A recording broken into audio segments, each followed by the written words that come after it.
I don't put a lot of my hope for the future on the world's religions, unless they get at the core of what religion is.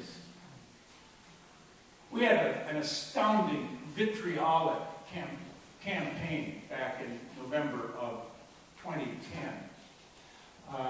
It was almost unheard of, the slanderous things that were said about candidates that were running for public office in Arizona. On January 8th, that kind of negativity seemed to be manifested in the tragedy that happened on January 8th. And it hit our church, St. Francis and the Foothills, very hard. Representative Gabrielle Giffords is a close friend. She's Jewish, but she attends St. Francis on a regular basis. Gabe Zimmerman, who was killed, attends St. Francis on a regular basis. Pam Simon, who was an active leader in our congregation, was shot right through the collarbone, straight through her torso, all the way through the vital parts of her body, and the bullet lodged in her hip. She didn't get, none of her vital organs were injured for some strange reason.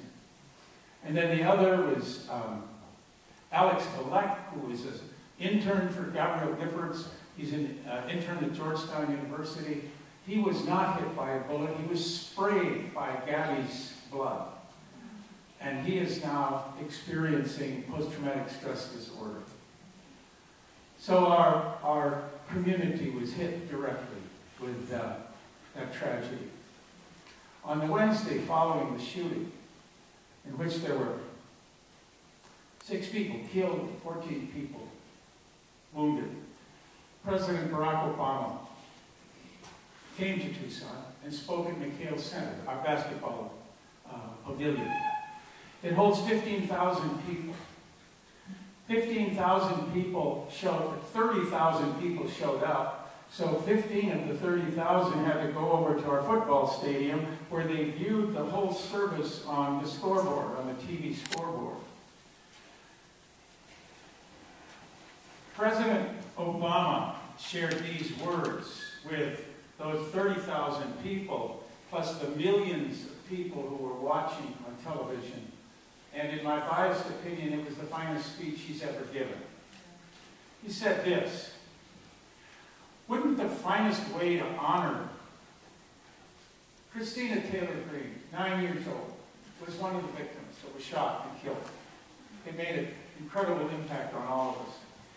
And he spoke of Christina Taylor Greene.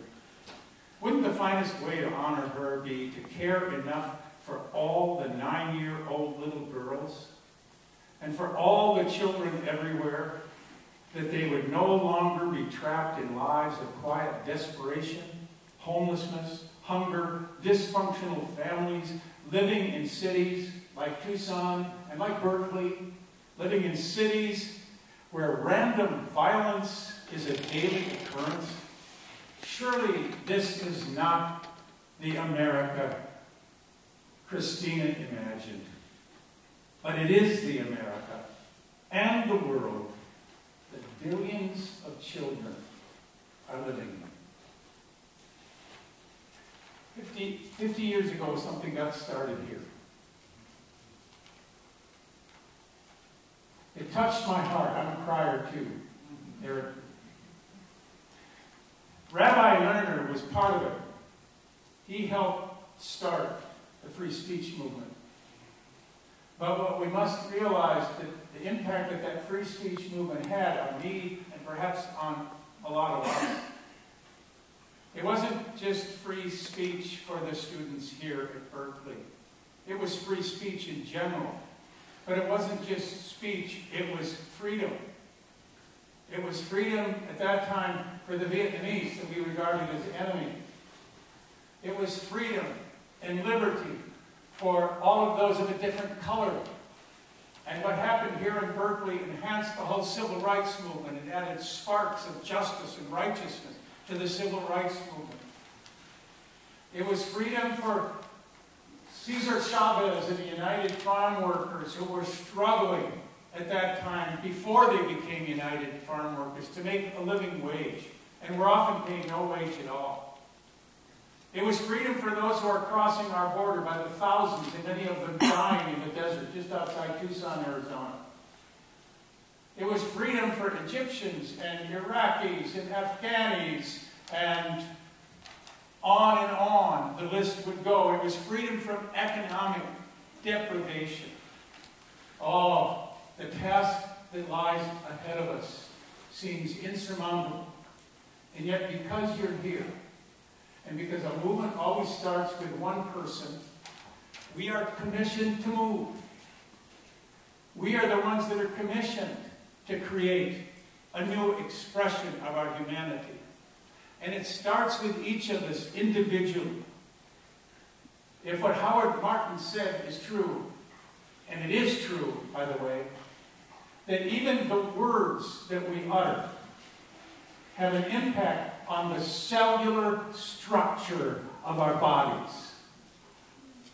Have you seen the experiments by the Japanimoto, where hate and dislike and fear are projected onto water crystals, and the crystals change so that they almost look cancerous, and then love and peace and harmony are projected onto those water crystals, and they suddenly look like the crystals that I was used to after a beautiful snowstorm in Minnesota.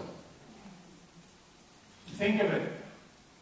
Because the way we drive affects the crystalline structure. We're 90% water.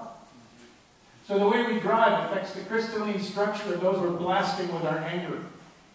But it not only affects them, it affects us as well, and it exacerbates it in our own bodies.